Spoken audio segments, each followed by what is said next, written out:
Yeah, I'm excited tonight to be able to share with you this video by Tony Seba and James Arbib, his partner in Rethinking X.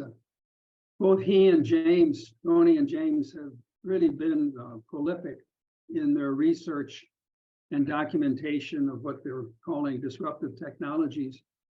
A number of years ago, I think it was 2017, I actually showed a video in one of our 350 meetings. I was discovering this whole field of research going on about disruptive technology. And I was then excited, as I am now, to share his latest work with you. But I was really struck after having watched and studied it a little bit back in 2017. I can distinctly remember as we were watching the video, and I think it was about the automobile and electric cars, and he was predicting the collapse of fossil fuels by 2030. And I'm listening to that and also recalling everything that's going on with climate change. And Julie, I caught that NOVA presentation on methane. Yeah. And the latest IPCC report is, just saying that the climate change is on steroids now. Yes. And the the tipping points are significant benchmarks for anybody watching and trying to get a sense of how fast this climate change is coming. We're at what is called the inflection point, where it'll increase exponentially, and it's terrifying to think what's in store for us. We don't have to labor all of that because I think we're all on that. I'm going to say on that boat, but we're in the boat. What struck me at that viewing at 350 was everything that Seba's talking about in terms of destructive technology, and when he's referring to this technology and what's being disruptive is the existing status quo, the major global industries, and that's fossil fuel, food, agriculture, even AI. We've got a lot to talk about that. What's being disrupted is the existing order. And what's being replaced is a whole new set of technologies that are really radically different. And at the end of that show, with 350, I don't know if I said anything or not, but it really settled in that what we're facing as humankind and life on this planet as we know it, ironically, is now a frantic race of two exponential curves, and simultaneously occurring with drastically different outcomes and projections. Climate change and that nightmare that brings. And I spent then following that show back in 17, really trying to understand what was Tony Seba really saying. And I had to listen to and read him many, many times, getting into the weeds. So what I want to do right now is not talk about him. Let's just listen to a 32-minute clip, which is very fast-paced. The video that I showed back in 2017 was an hour-long video where he really went into depth about the disruption of the electric car and what's going to happen with the automobile industry.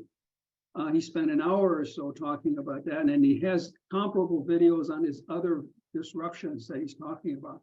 This one is very quick, so it's sort of like a little experiment, and I'm anxious to hear your response to him, and also whether it went too fast. But this is going to do it. It's time for us to rethink humanity. Much better audio. Distilled from the book Rethinking Humanity by James Arbib and Tony Seba.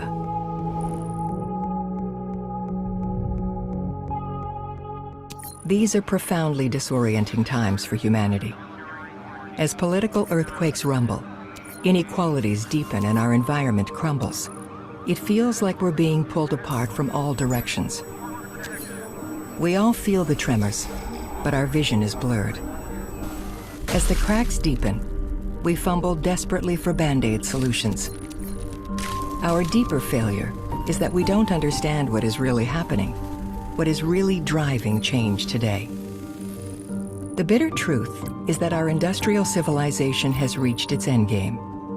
Collapse is inevitable, as it has been for every civilization hardwired to breach its limits. The good news is that a technology convergence is opening a window of opportunity for a whole new world to emerge, with possibilities beyond our wildest imaginations. A world where economic growth and genuine prosperity are possible for all, without the exploitation of people and planet, an age of freedom. If we can open our eyes to the processes that drive change deep below the surface, we can see that there is no going back to normal. We are standing on the edge of chaos, a place that feels terrifyingly unstable, but the place where real change can happen. We will either soar or crash to a new world of limitless freedom or to a new dark age. The road ahead is not an extension of the past. The belief that our current system can continue is worse than a mirage. It's a road to hell paved with good intentions. So what can we do? First, we must rethink. Instead of projecting yesterday's solutions onto the problems of tomorrow, we need to leave behind our old mindsets. Second, we need to enable, because everything is interconnected. To step into our future, we need to reimagine what it means to be human, from how we grow food to what we teach our children in schools. It's time to stop fixing the old and start building the new.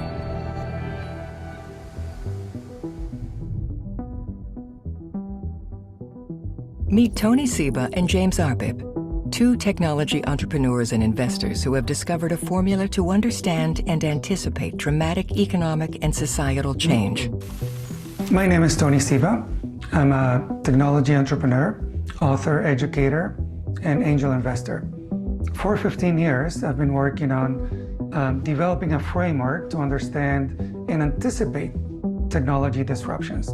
15 years ago, I predicted the rise of Google, Salesforce, Netflix, and Apple.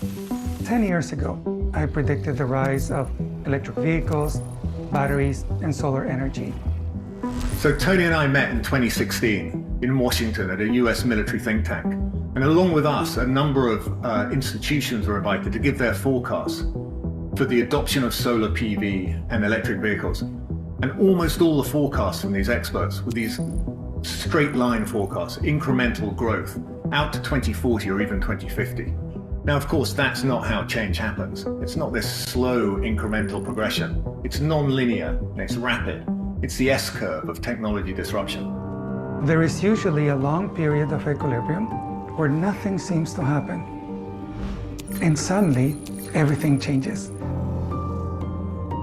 Take transport.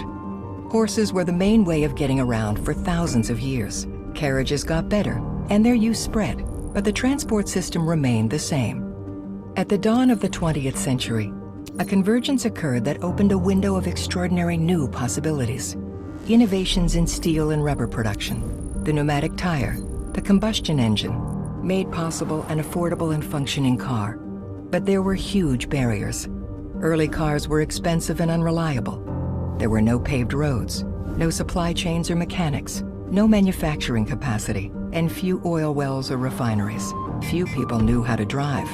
Outside a few enthusiasts tinkering in their workshops, no one recognized the possibilities, least of all the horse and carriage industry, which dismissed early cars as a rich person's toy. But as costs and capabilities improved rapidly, the niche expanded through a self-reinforcing cycle of increasing demand and economies of scale, cost reductions, increasing investment, and accelerating innovation. The invention of the moving production line in car finance made cars even more affordable. The horse and carriage industry could not compete. Their deep expertise in the old system, their inability to see beyond their narrow lens, was their greatest liability. It's why disruptors always come from outside the incumbency. By the time the establishment realized what was happening, it was too late. The S-curve had overtaken them. Within 20 years, they were destroyed by a death spiral of dwindling demand, escalating costs, plummeting investment, and reversing economies of scale. Cars could go faster, further, carry more load, and created new market opportunities far beyond the niche of the horse. Cascading impacts were unleashed that changed everything. The transport industry was transformed, but so too were agriculture, retail, and mining, where we lived and worked, the structure of our cities.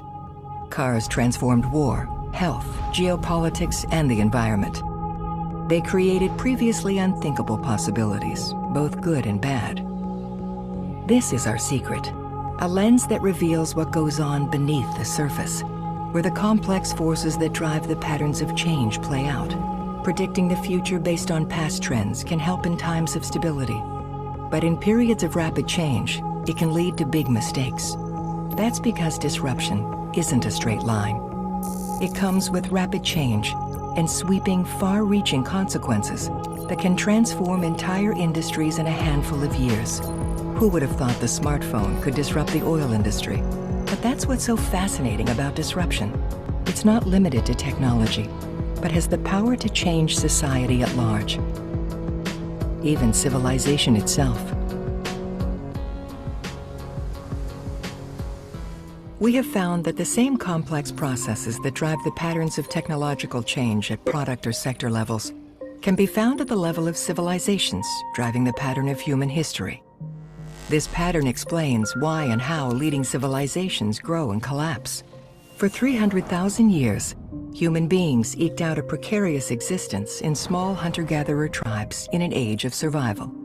Then, around 10,000 years ago, different groups around the Fertile Crescent began experimenting with plants and animals as they created the first permanent settlements. After millennia of experimentation, they broke through the constraints of foraging, enabling a new system of production with extraordinary new possibilities. Human groups grew from the hundreds to the thousands as settlements and agriculture evolved together. With a growing food surplus, higher population densities, and new problems to solve, we found ourselves with time, the need, and the resources to innovate. Unwittingly, humanity had entered a new age, the age of extraction. The new model, based on the exploitation of scarce resources and people, created a world of zero-sum competition. To survive, societies were forced to grow or be outgrown, to exploit or be exploited. This growth imperative hardwired environmental degradation and inequality into the system. Anything which might slow growth was selected against in an evolutionary struggle. Growth itself became necessary for survival. Some 3,000 years later, another convergence saw the world's first major city, Uruk, explode onto the scene. The development of writing, new technologies like the wheel, irrigation, and the plow, along with new materials like copper and bronze, transformed the entire system of production. Alongside Uruk's incredible technological breakthroughs in information, agriculture, energy, materials, and transport, new organizational capabilities emerged to harness the potential, manifesting in hierarchies, money, taxation, written laws, and military strength. The population exploded from a few thousand towards 100,000 within a few centuries. But in the age of extraction, progress comes with pitfalls. Just as no one orchestrated the rise of Uruk, no one foresaw its demise, as the growth imperative drove it to expand beyond its limits. Entering a death spiral of famine and violence within a few centuries, Uruk collapsed into a dark age. Leading civilizations from Babylon to Egypt to Rome inevitably rose and fell through the same life cycle. They came from the edge, grew, breached limits, then collapsed. The experimentation and adaptation that led to their rise from outsiders to empires hardened into unalterable dogma. The inflexibility made them fragile and vulnerable to the crisis generated by their own growth, from pandemics to soil degradation to civil unrest. Their inability to see what was really going on left them looking inwards and backwards, desperate for stability and certainty, incapable of making a different choice. The unavoidable result each time were efforts to patch up an order already in decline, demanding more walls, more blood sacrifice, more priests, more power to the center, or more of whatever might have worked before. Yet doubling down on the old only accelerated collapse. The cautionary tales from empires past mirror this moment. The crisis we are facing today are extensions of the pattern of breakthrough and collapse humanity has witnessed before.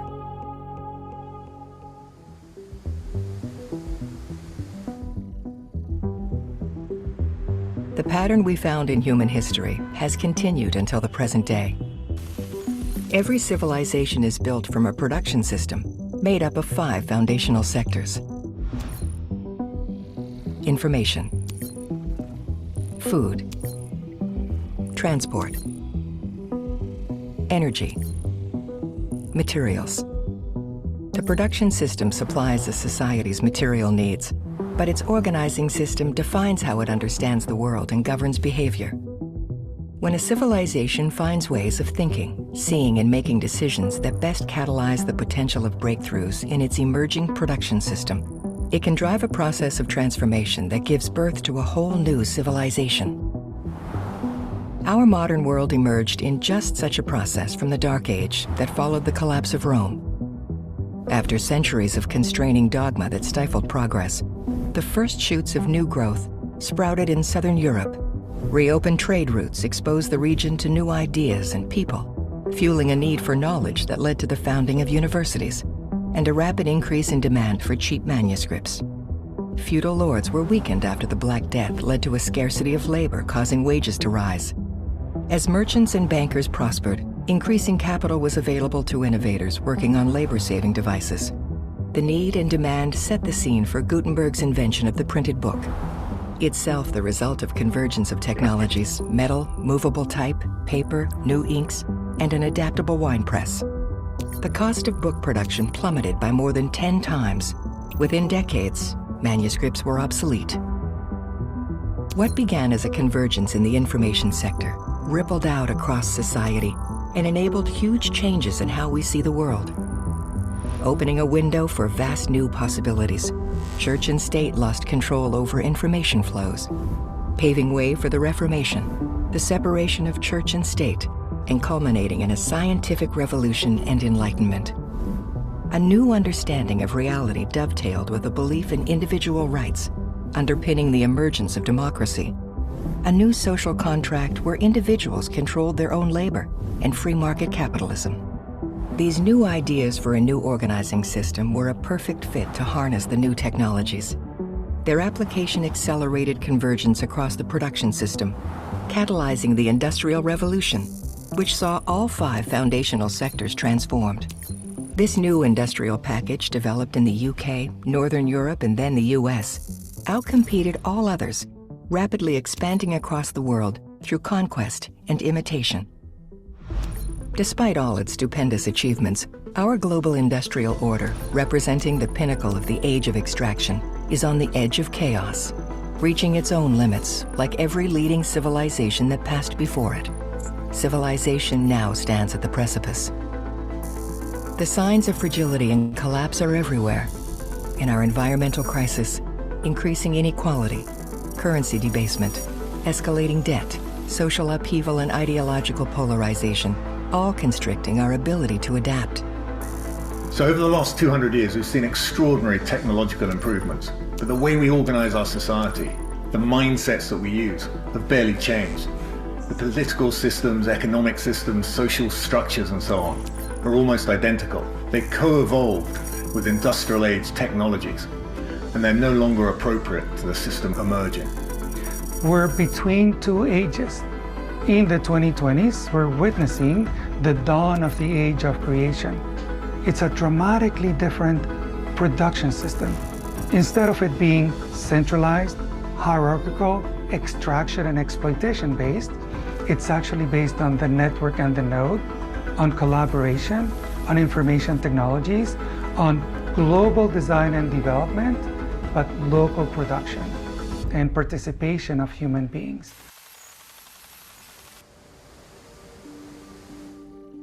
Just as technology convergence helped propel our ancestor civilizations into new epochs in history, today, incredible technologies across the 5 foundational sectors of the production system have opened a window into an unprecedented new possibility space. For the first time in history, we can see this convergence and recognize its implications. We need no new technologies, just continuing exponential improvement in cost and capabilities, driving rapid S-curve adoption. Together, they unveil a pathway to a whole new production system and the inevitable collapse of the old. Our ability to process and communicate information has already been transformed.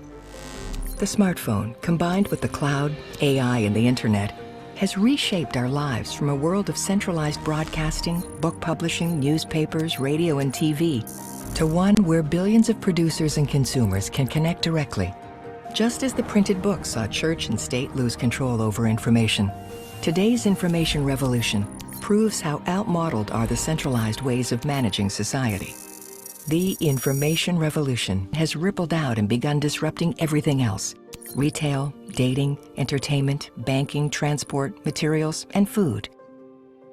Our food system is being transformed as we learn to make affordable, high-quality proteins and other molecules without the need to grow plants and animals.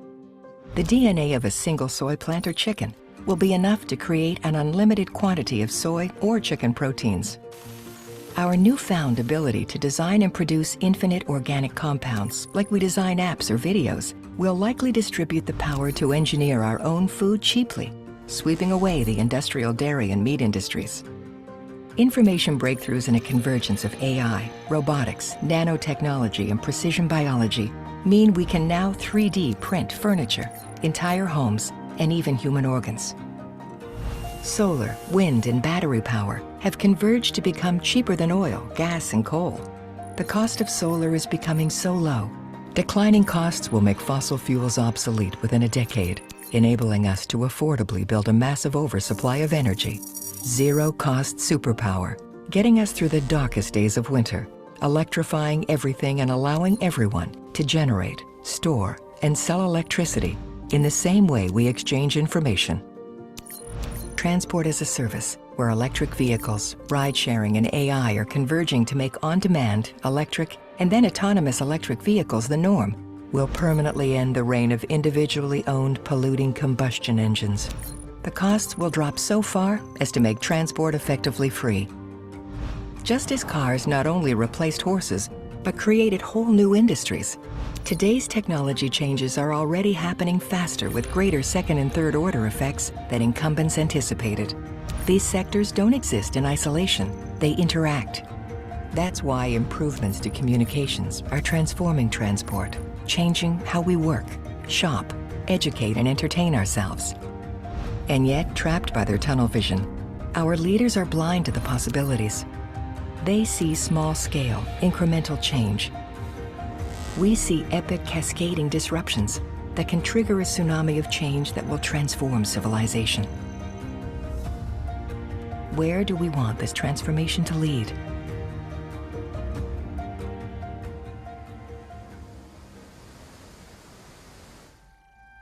As the age of extraction reaches a terrifying conclusion, we're all searching for desperate answers. But while others see a foggy tunnel, we've seen the route to success.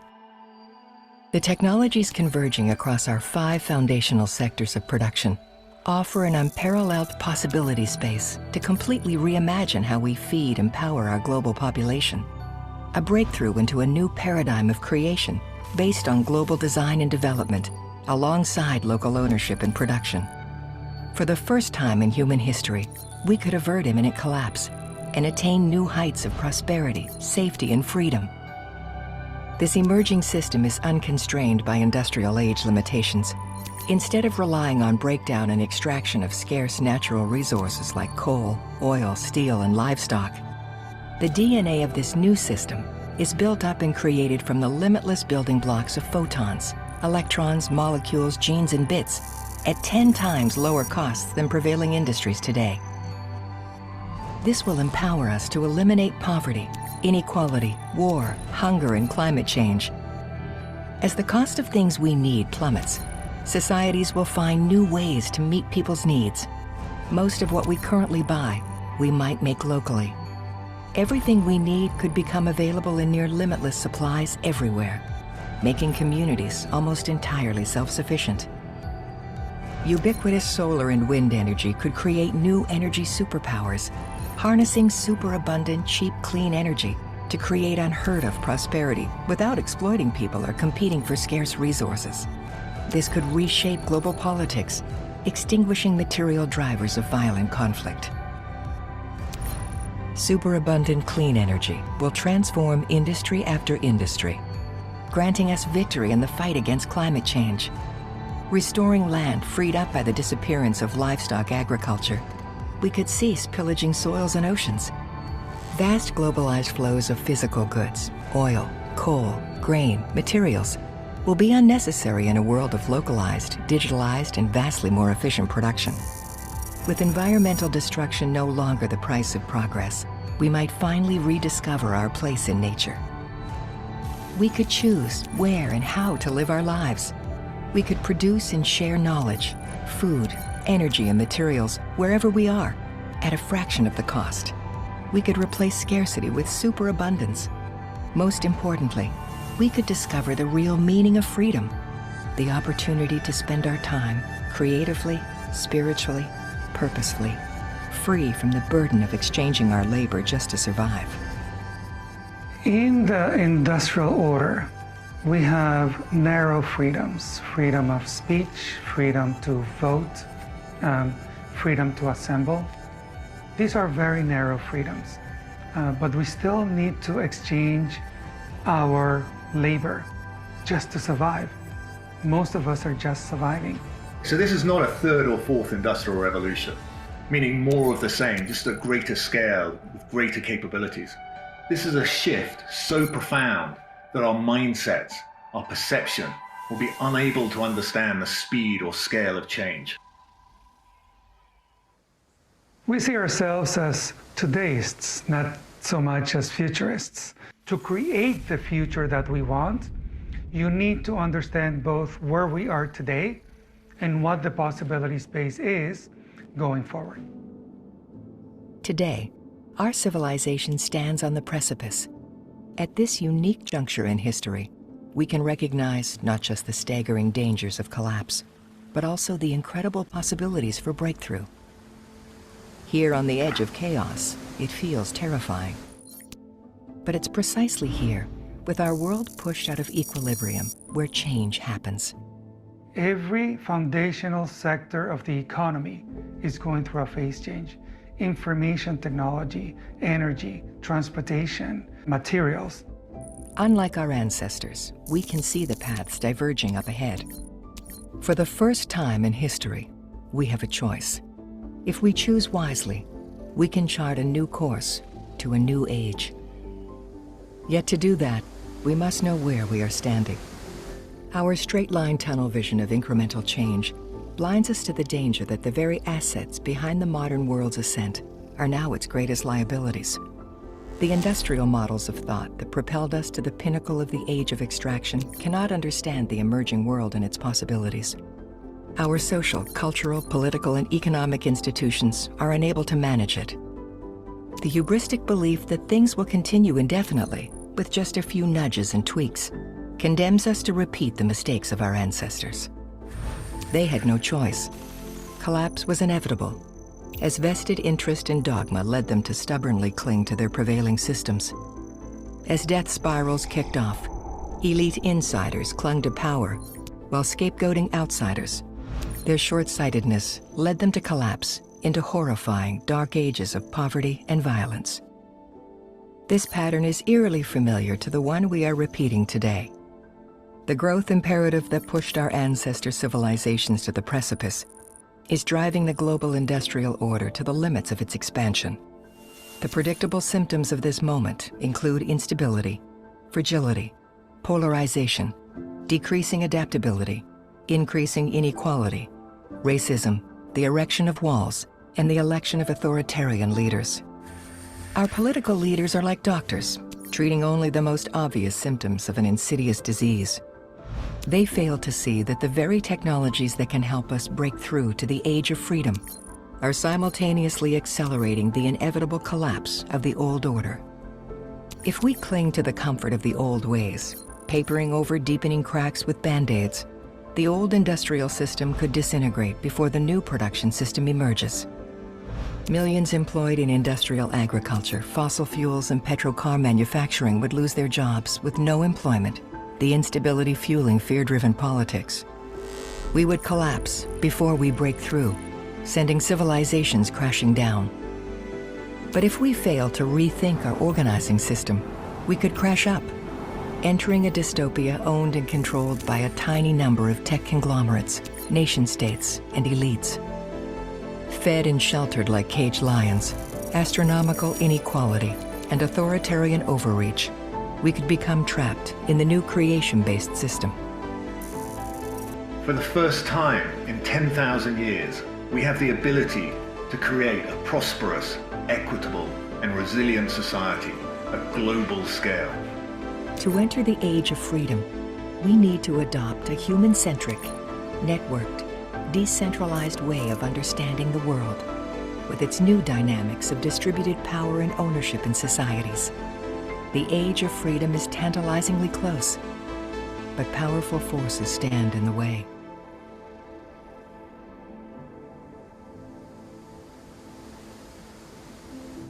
As the prospect of collapse makes us dizzy, we seek stability by clinging to what worked in the past and firefighting to keep it alive. Our challenge is to make a different choice, to embrace the unknown and set out on humanity's greatest and most perilous journey. We need a North Star to outshine the craving for stability. This is the age of freedom. To get there, we must do three things. First, we must rethink. We need to recognize the mindset which brought us success is now our greatest liability. Our global industrial order might seem invincible, but in 1 decade, it will be swept away. We have arrived at the same point of no return where every civilization before us, from Sumer to the Romans, once was. Unlike them, we can see a new system emerging that will accelerate the inevitable collapse of the old, opening a vast possibility space. To navigate this space, we must shed the old lens of incumbency built from 10,000 years of history, the world we thought would last forever, and rethink our infrastructure, laws, habits, beliefs, and ultimately, our mindsets, ourselves. We require new ways of seeing the world and its complexity. Instead of tinkering with the old system, we need novel tools, concepts, frameworks, measures, and values to break through to the unknown. Second, we need to enable. We already have all the technologies we need. But in the past, new technologies triggered breakthroughs by accident, with humanity asleep at the wheel. Today, we must wake up and fly the airplane while building it, together.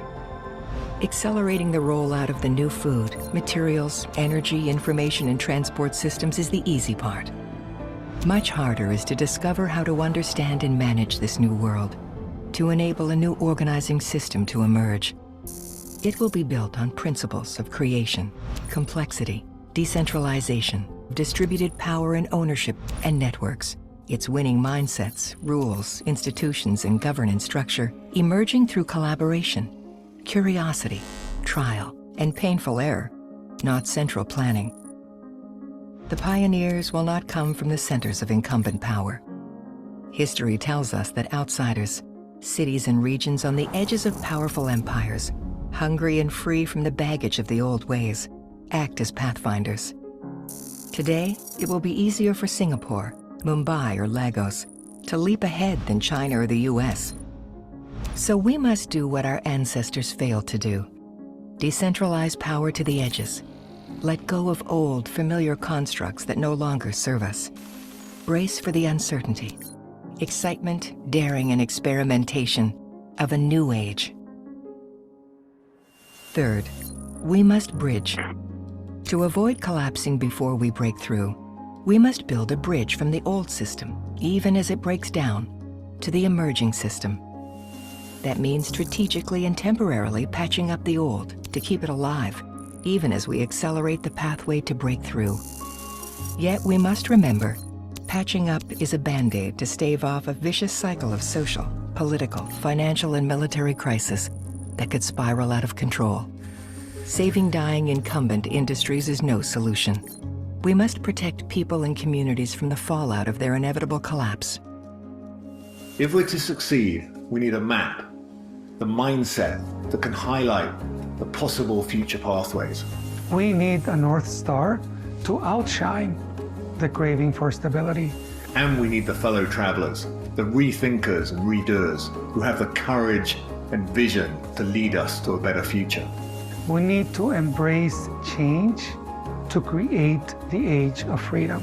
The challenge is for us to see below the surface, to cut through the noise and the chaos, and understand the complex processes that are driving change, and see the scale of transformation that's delivering possibilities beyond our wildest imaginations, to create a world that's prosperous, resilient, and equitable for all. It's time for us to rethink humanity.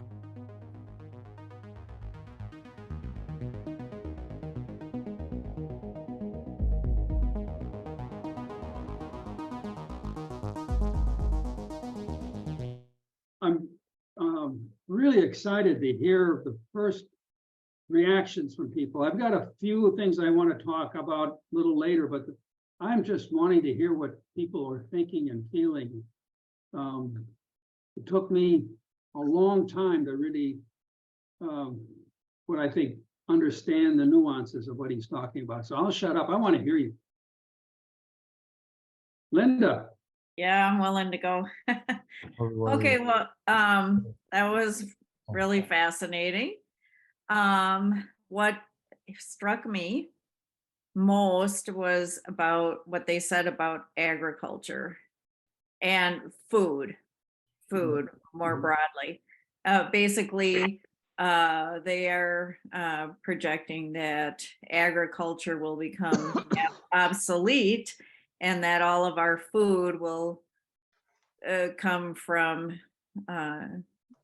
well, whatever, genetics and so on. They talked about the chicken and I don't know, one other thing that was going to be used to produce food without using soil. And I don't know, I've been reading a lot about agriculture and, the need for regenerative agriculture and, how people have been so connected to the land.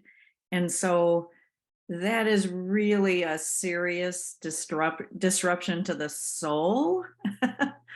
When you take, if we imagine that being taken away from people, I can see the benefit of having all that agricultural land reclaimed and then a lot of it restored into more natural landscapes. That's a positive.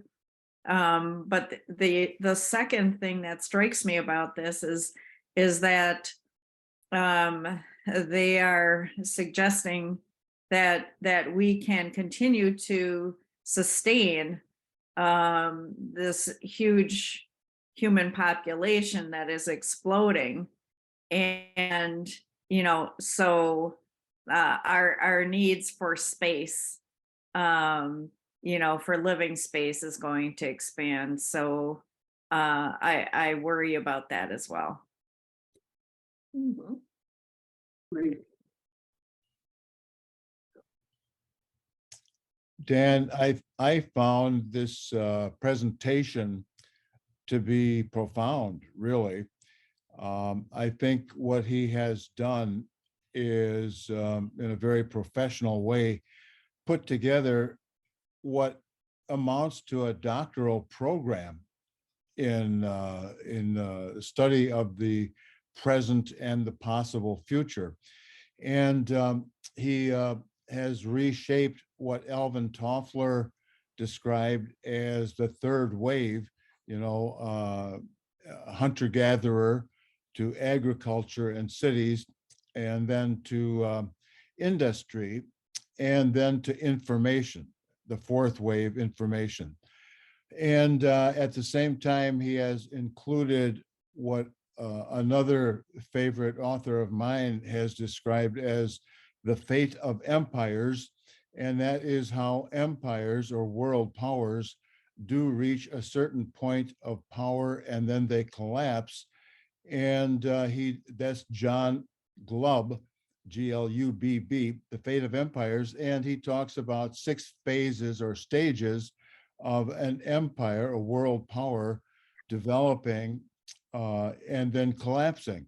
And with the United States, he studied 13 different cultures throughout history and came up with these 6 stages.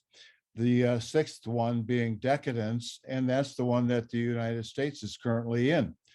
And so this video really combines all of that, Alvin Toffler and then John Glubb's models, and presents a whole new way of understanding in basically 3 phases: the age of survival, the age of extraction, and now the age of creativity or freedom. And I think it's profound. It's, as you said, very fast moving. There's a whole lot of detail here that could be gone into endlessly. And I think it's fantastic. I really, really like it. My one major complaint about it is I think they make a mistake by saying that what we are moving into is capable of overcoming the threat of climate change. I happen to also have been reading a lot of thinkers who talk about basically doom and post-doom, that we are headed towards catastrophic effects of climate change that are unstoppable. They have been set in motion and they are going to occur. And I think that this video makes the mistake, as I see it, of thinking and saying that we can overcome the threats of climate change. So I see profound positives here with this thing, and yet I see a fatal flaw. Good. Thanks. So pass this to Julie. Thank you. Well, I agreed with Linda's concerns about the food production being engineered and the population issue. I see some real hope in the increasing number of young people going back to the land to farm organically and sustainably, no-till agriculture, just some really very humane ways of living with nature and producing food in a very in a way that is compatible with nature. And I'm sorry if my dog is barking in behind. I just found someone walking by with a dog. But I also, though, I'm kind of concerned about the humaneness of all this. I mean, it's so based on technology that where is, the humanness, and taking into consideration the basic negative qualities of human nature, the greed, the lust for power and control over not only nature, but one another. And is that going to disappear with these technologies that are introduced in these new visions? I just, I have some hesitation, I guess, about the innate goodness of people, which I believe in. And to what level? I also believe in an innate sense of greed and power and lust for all of that exists in human nature too. So those are some of the qualms. That's Very it. good. Thank you. Thank you. Terry? Yeah, I just wanted to echo what Linda said about food.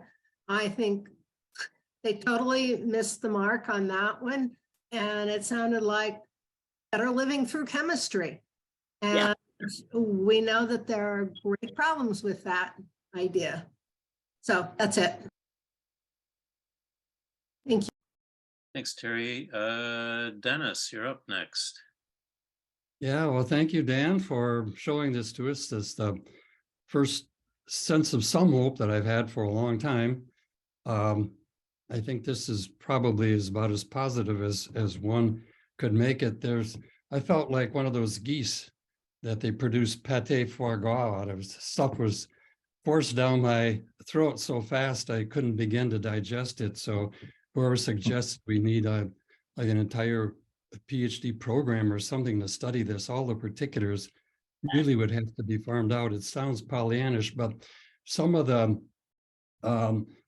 things that I think have really, that are really unique, that I think is kind of ahistorical in a sense. They talk about all these cultures like Rome and Thebes and now the United States that have risen and collapsed. But this is the first time in the history of our species where it's the entire species that has to work together. And I think that's what they're drawing on. But like Julie said, given our nature and the way power accumulates and so on, it seems like, I don't know if Dan was, when he talked about two exponential curves, if one of the curves was really exponential increase in the damage to the environment. So the cascaded effects of climate change, one for sure, the human population. Yeah, that's an enormous thing to deal with. And in terms of the information technology, I mean, George Orwell would be turn over in his grave if he could see what the Chinese are already doing with that. So these dangers of monitoring things and controlling at a deep level, it's the flip side of what they see as decentralization and all of that. Well, those were some of the main things, but for me to have some hope, I would really need to look pretty carefully at each of those things they suggested. And that comment about what about people being taken off the land? Well, you know, I grew up on a small dairy farm in Kewaunee County, 25 cows. And now 2 farms in the county have 10,000 cows. And most of the farm workers are from south of the border. So there aren't that many people really connected to the land. And one of the big elements that they're proposing here is sometimes somehow all this food can be made in the lab. And I presume that unless it's made in the lab, we're not going to have the food for everybody on the planet. So those are just some thoughts, but incredibly thought-provoking. And thank you, Dan. Well, thank you. Thanks, Dennis. Charlie? Yeah, well, I would say, first of all, I think it's a brilliant production. I mean, the way he encapsulated the scope of history and, you know, the history of different cultures, I thought was very, very amazing, very productive. The graphics were unbelievable and wonderful, although they moved by pretty quickly. And I think he covered an awful lot of bases in the discussion. However, you know, he made some statements that I had a hard time accepting as fact. Like he says, we won't be resource-based in the future. Well, that's ridiculous. We're going to need more resources than ever as we go into the future. Supposedly, it takes 6 times more resources to build an electric car than an internal combustion engine car. So all those solar panels and wind generators require an enormous amount of resources. He also talked about the inflexible dogmas. And I would say that we have two major inflexible dogmas, political and religious, and they're still inflexible, you know? And so without changing the inflexibility of those dogmas, I don't see how we can get to the kind of world he's talking about. And I think that what's missing from the presentation is any kind of hopefulness or indication that we really can, in fact, change our mindset or our direction. I mean, he says we have to do that. And he says we need to rethink, we need to enable, and we need to bridge. Sure, of course. You know, that makes a lot of sense. But where do we see that actually changing? What is the new element that means that suggests that things will be different in the future, vis-a-vis the sort of things that Julie was talking about, the greed and the desire by the few to essentially exploit the many? I don't see that changing. When we've got a half dozen or a few dozen billionaires that own 50% of the wealth of the planet, I don't see any indication they're willing to share it. And unless they rethink and are willing to share, I just don't see the kind of changes that are required for us to enter into this new world of freedom. So I'm skeptical. I think he's done a great job of warning us about the past, but I don't see any evidence in this that things really are going to change sufficiently to get us to that end goal of freedom and equality. So I'll stop there. Thanks, Charlie. Jan, you're next up. Yes, thanks, Dan. This was a very impressive film in that it showed that all these changes that they seem to imply are inevitable, that we have to give up our past connections and look to the future, but we can't give up everything, like as we've been talking about with food and our connection to the land, and nature is so important to us. How can we just artificially create a whole new world? And the film, I think, yeah, there could have been a little bit more element of hope, because it was like, if you don't get on board, these things are either going to happen or we're just going to sink and be totally destroyed. I don't know if I don't like that message too much. So I don't think that, I think we have to strike a medium between what's worked for us, yes, and what we need to do in the future. It can't be all or nothing, I don't think.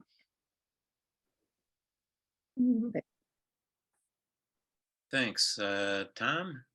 Yeah, two things I wanted to say. One is I'm just finishing a book that was written a long time ago, Arnold Toynbee's Study of History.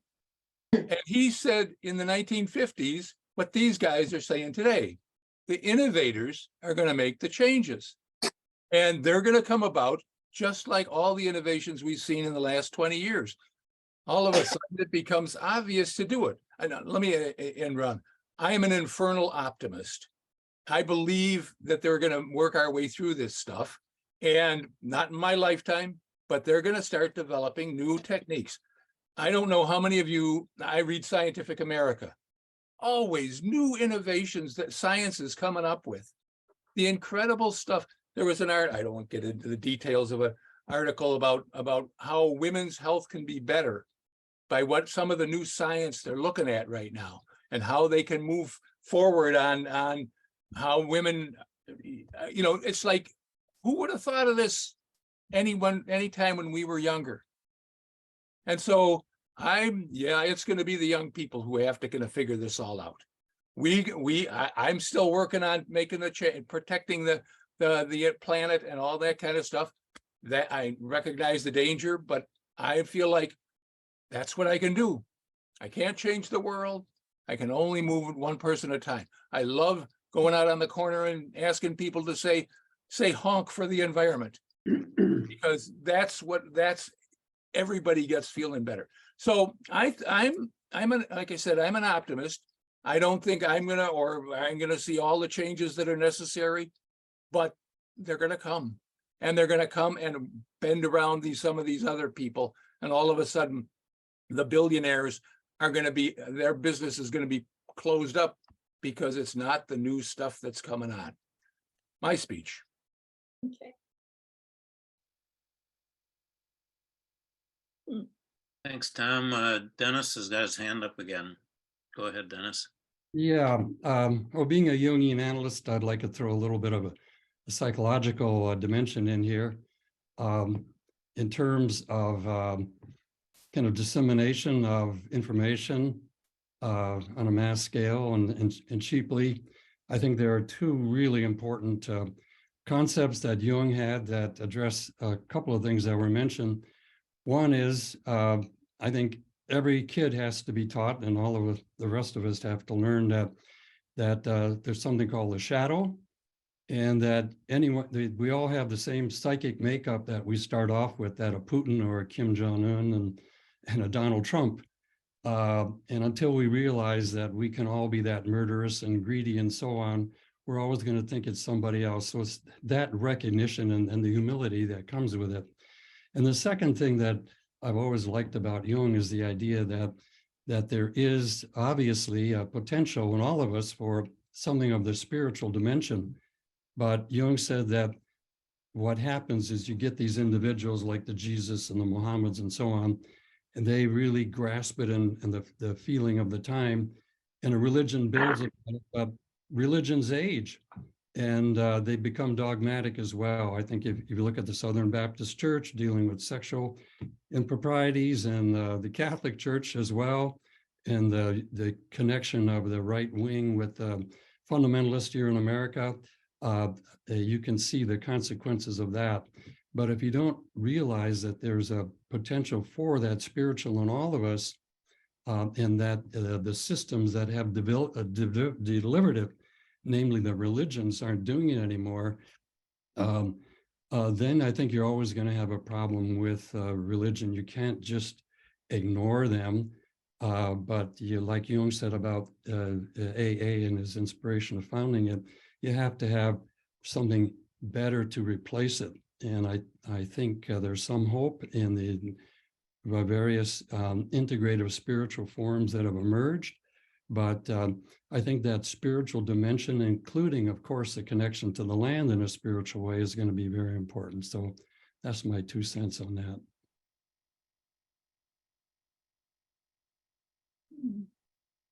Thanks, Dennis. Interesting comments, very interesting. I do find it interesting that two entrepreneurs, two investors, technology investors, espousing capitalism, have put together a utopian vision for the future of the world. But very interesting, and certainly a film which charges discussion. Dan, you want to pick this up? I know there are no more. Yeah, I'd like to share with you a few things, but I saw Tim raise his hand one more time. Tim, did you want to say something? I guess it was very fascinating. It's taken me a little while to process, but it almost made it seem like this is inevitable. And you can look back at history and figure out all these things were inevitable, and that this is going to be inevitable. And only one time in the tape that he mentioned that there might be opposition. There will be opposition. And look at us with regard to transitioning to renewables. Tremendous opposition. Governments and corporations, we don't progress. Although they had the line that went up and down, there was an assumption that pretty much we progressed to this stage and there's nothing you can do about it. Well, a nuclear annihilation would be something you could do about it. A disaster, huge disasters because of famine and war over water and land and food, that would disrupt it. So I like this is very interesting, but that's my 2 cents. Well, let me try to at least share with you my journey. I've got at least one slide here that will help me walk through some of my thoughts. All right, so as I said, I encountered Tony Seba and his elks back in the early teens, and brought a video in 2017 that spent more time describing some of his underlying thoughts.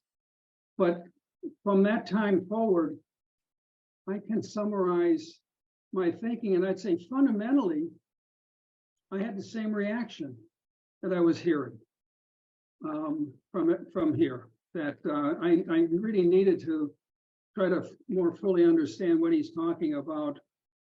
And one of my early takeaways, I have four epiphanies, and I'm working on my fifth and sixth.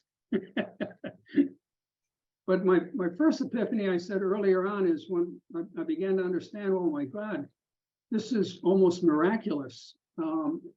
If nothing happens and we continue the course of action, which is the default path, even for Tony Seba and all, climate change here, we're already we're in trouble. Yeah. And the outcome here is, if we don't do anything, this is existential threat to life as we know it on this planet. And Julie, your mention of the 60-minute program about what's going on in the Arctic with those sinkholes and methane, that's just accelerating the exponential curve in the tipping points. I mean, and I was thinking, what anything could be a countervailing force to this exponential race?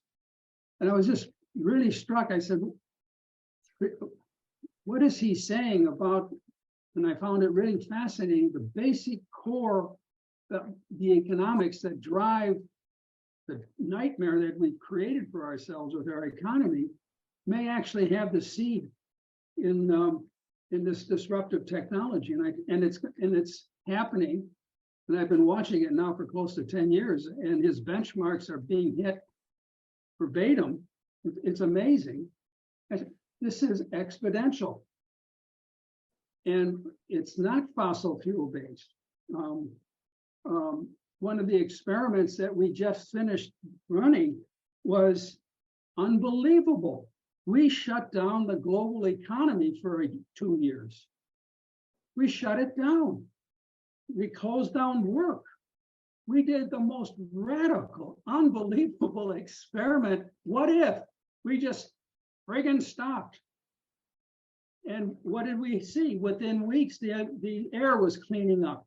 The underlying driving force of climate change was not affected, but it really demonstrated that we were able to operate at this scale and at this speed. We have a chance. And I think that alone was, to me, just amazing. At the same time, this is my second epiphany, as the COVID took hold, I learned of a class at MIT called Leading from the Emerging Future. And I was just intrigued by that idea. And I really wanted to understand and learn what they were talking about. And it was a year-long course. It was all online, obviously. 80,000 people were taking that course. And it's a global movement. And it was everything that my liberal and progressive communities are working for and working hard for and protesting for and envisioning. And I said, this is really fascinating, leading from the emerging future.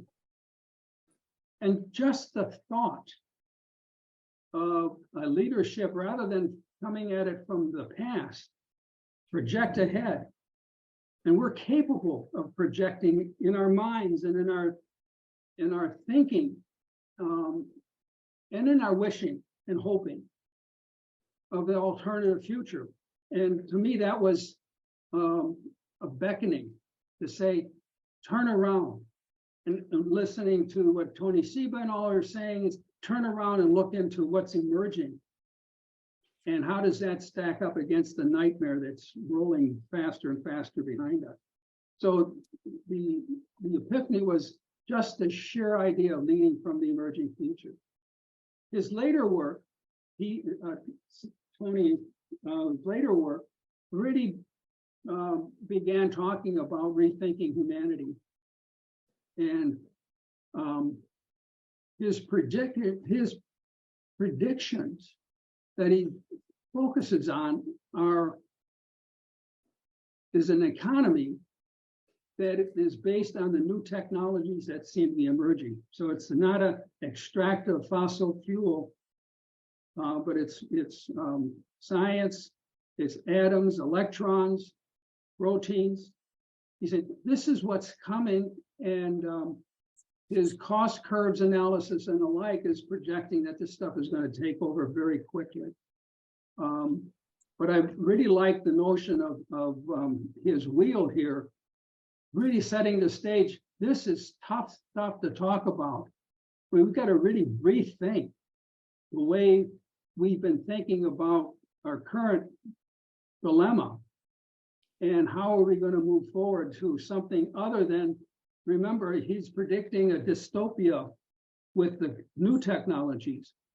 If we don't have a way of being able to rethink for ourselves and understand this technology and think about how we may identify the components that we're excited about and enable them in some way at our level of operation.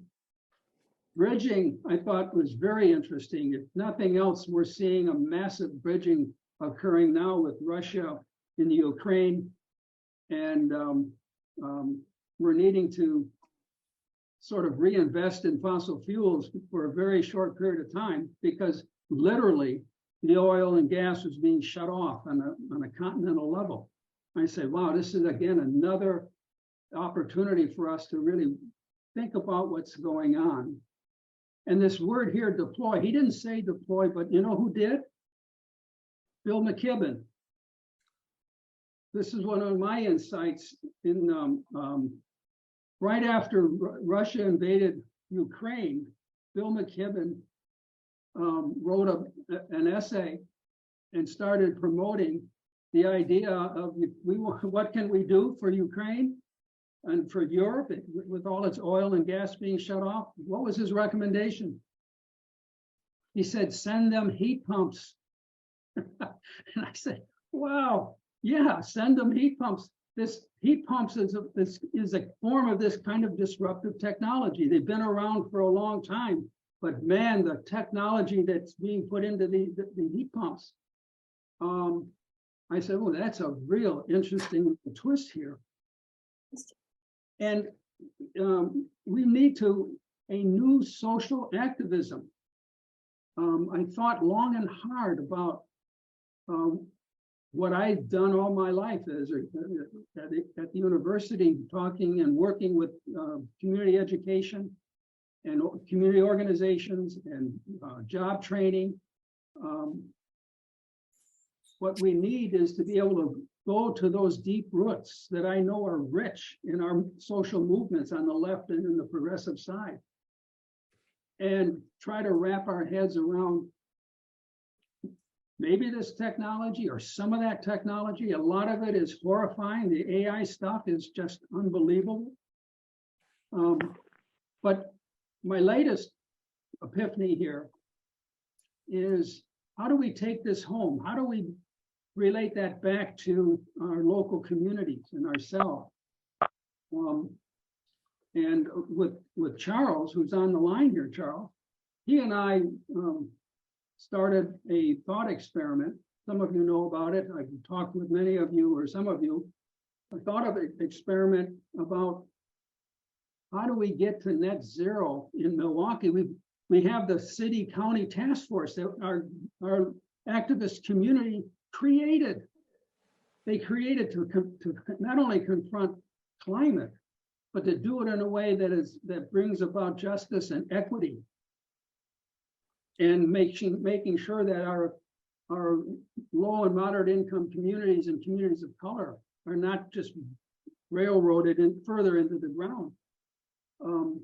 And we demonstrated that we pulled off our communities together, organized and pulled off city and county creation, almost a unanimous passage of the city-county task force on climate and justice and equity. I say, wow, this really does promise something for us.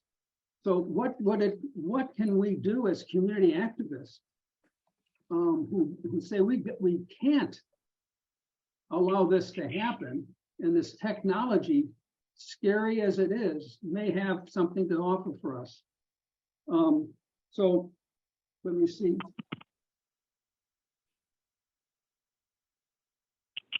Milwaukee's possibility space. He's saying that this technology is opening up a possibility space. It's not guaranteeing anything. And that the roll of dice, I'm still thinking, is against us. But where is it in our communities that we create a space for ourselves to really think long and hard about what we're facing, what this new technology is, and the idea that something can be hopeful. But he's not saying it's going to be easy. He's going to say it's going to be really tough. This possibility space. That's my advocacy at the moment, is to think about that. See if I have another slide. Oh yeah. What I'm hoping to trigger is a lengthy discussion in our community involving many different organizations and neighborhoods and groups to say, look, this disruptive technology, it's coming. We've got to deal with it. There's some promise there, and there's some terrifying things. Climate change is, if we don't do anything, we're just preparing ourselves to face our fate rather than build a future for ourselves. And what are the implications for social action in Milwaukee? One of the things with our net zero and the idea that we're going to be turning off natural gas, which is in the law, folks. If you want zero fossil fuel, within a period of time, we're not only going to be turning off gas from our automobile, but we're turning off natural gas to heat our houses. We've got a real opportunity. Part of the discussion I've had with Charles and others about this is deep energy retrofits. If we're going to go to heat pumps, we're going to have to do a lot of work on our existing buildings and our structures. And when I realized that there's 119,000 single to four family building structures in the city of Milwaukee, 116,000 structures that need significant maintenance, rehab, weatherization, to bring them up to the point where they can actually make use of these heat pumps. What a movement.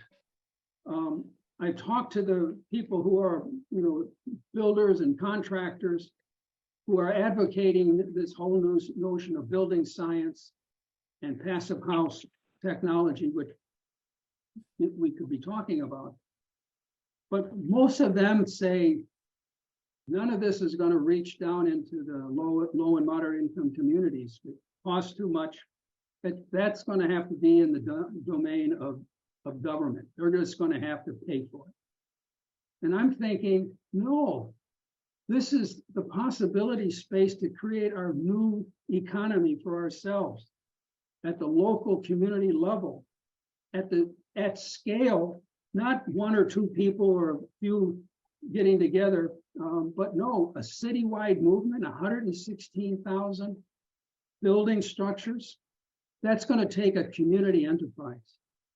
And we have a real opportunity to frame ourselves and to begin exploring how can we build a community enterprise that's both government, private sector, and our communities, grabbing and saying, this is not something we we must do. It's not something we should do. This is something we must do. Dan, I'm going to. Let me just say, to have that as the kind of discussion and to prepare for ourselves, we got 30 years. I'll stop now, but this is where I'm at now and how I got here. And I thank you very much. Yeah, Dan, we're going to have to call time. It's already, we're 7 or 8 minutes over. But could you in the chat put your contact perhaps if you're willing, and then those of us who would like to follow up on this with you and perhaps even form a study group around this issue would be something that some people might be very interested in doing. Well, I would certainly do that to everybody. I'm seeing if I'm doing it here correctly. Or just say it out loud. Okay, Dan Folkman, Folkman. And my email is D as in Daniel, V as in Vance, DV Folkman, Folkman, @gmail.com. Okay, thanks, Dan. And thank you so much for this presentation. It's very thought-provoking. Obviously, we're all going to go to bed tonight with lots on our mind. And so if people write to me in Gmail, please start the subject line is 350 talk, because I'll miss it. And I don't want to delete emails that I'm really dying to hear from. So start your message to me, 350 talk, and I'll be watching for that. And I hope some of you connect with me. I hope 350 joins in, and we've got a lot to talk about and dream about. So thank you again. thank you, Dan. And good night, everyone. Happy spring.